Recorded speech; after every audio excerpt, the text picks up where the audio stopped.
Ever found yourself with a huge deadline looming, but instead of working, you're suddenly deep cleaning your keyboard with a Q-tip, or watching videos of cats playing the piano? You know you should be working, you want to be working, but you just can't. It feels like self-sabotage, right? Well, what if I told you it's not a character flaw, but a brain battle? Today, we're diving into the fascinating neuroscience of procrastination and uncovering some science-backed strategies to finally win that fight. So, let's meet the two main players in your head. First, we have the limbic system. This is one of the oldest, most primitive parts of your brain. Think of it as your inner toddler. It's all about immediate gratification, emotions, and pleasure. It sees a difficult or boring task and screams, "No, I want to do something fun right now." It's responsible for that powerful urge to just drop everything and scroll through social media instead. Then we have the prefrontal cortex. This is the more evolved, rational part of your brain, located right behind your forehead. This is the CEO, the planner, the part that understands long-term goals and future consequences. It's the voice of reason that says, "Hey, we really need to get this report done. It's important for our career." The battle begins when you're faced with a task you find unpleasant. Maybe it's difficult, boring, or just makes you feel anxious. Your limbic system, that immediate gratification seeker, lights up and signals danger and discomfort. It wants to escape this negative feeling. And what's the quickest way to feel better? Do something easy and enjoyable instead. This is where procrastination kicks in. It's a temporary relief strategy, a way for your brain to regulate its mood.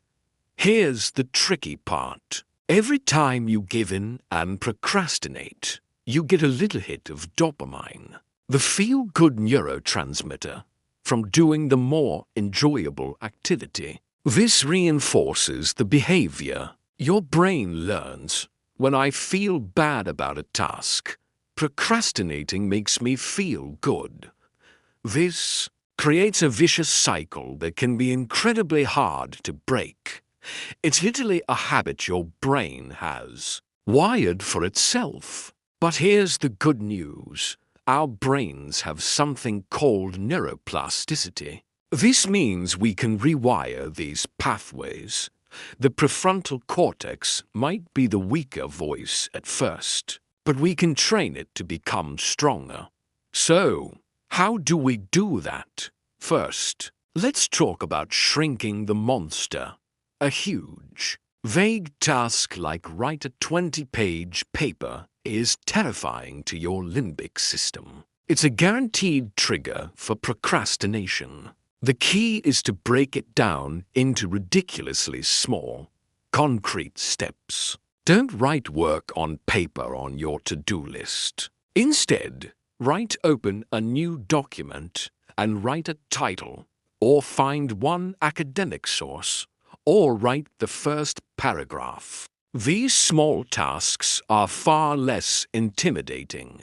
Completing each tiny step gives you a small sense of accomplishment and a dopamine hit, which starts to associate the task with positive feelings, not negative ones. This is about tricking your limbic system into cooperating. Next, let's use the 2-minute rule. This is a game changer. Whatever the task is, commit to doing it for just 2 minutes. Anyone can do anything for 2 minutes, right? Often, the hardest part of any task is just getting started. The 2-minute rule bypasses that initial resistance. And what you often find is that once you start, momentum takes over. Those 2 minutes turn into 10, then 30. It's like pushing a heavy ball. The initial push is the hardest, but once it's rolling, it's much easier to keep it going. Another powerful technique is what's called temptation bundling. This involves pairing something you need to do with something you want to do. For example, you only allow yourself to listen to your favorite podcast while you're cleaning the kitchen. Or you can only watch your favorite Netflix show while you're on the treadmill. This links the unpleasant task with an immediate reward, satisfying your limbic system's craving for instant gratification while still being productive. You're basically hacking your brain's reward system to work for you, not against you. Let's also address the environment. Your environment sends constant cues to your brain. If your phone is sitting on your desk buzzing with notifications, your limbic system will be screaming for you to pick it up. You're making the procrastination battle 10 times harder for your prefrontal cortex. So, create a distraction-free zone. Put your phone in another room. Use website blockers if you have to. Close unnecessary tabs. By engineering your environment, you reduce the number of decisions your prefrontal cortex has to make and conserve its energy for the actual task. Finally, and this is crucial, practice self-compassion. Beating yourself up for procrastinating is counterproductive. When you feel guilt and shame, you're creating more negative emotions around the task, which just makes your limbic system want to avoid it even more. It fuels the cycle. Instead, acknowledge that you procrastinated, forgive yourself, and focus on what small step you can take next. Remember, this is a biological response, not a moral failing. Treating yourself with kindness breaks the stress procrastination loop and makes it easier to get back on track.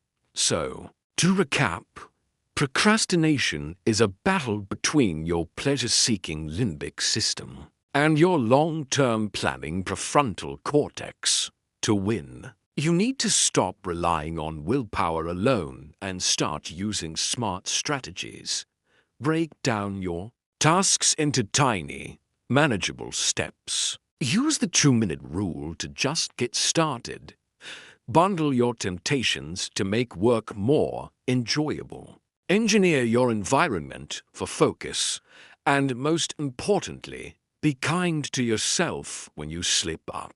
By understanding the neuroscience behind why you do what you do, you can stop fighting against your brain and start working with it. You can train your prefrontal cortex to be the stronger voice and build new, more productive habits.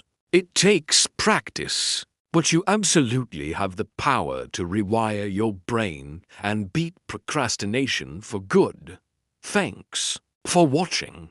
If you found this helpful, give this video a like and hit that subscribe button for more insights into how your brain works. Let me know in the comments which of these strategies you're going to try first. See you in the next one.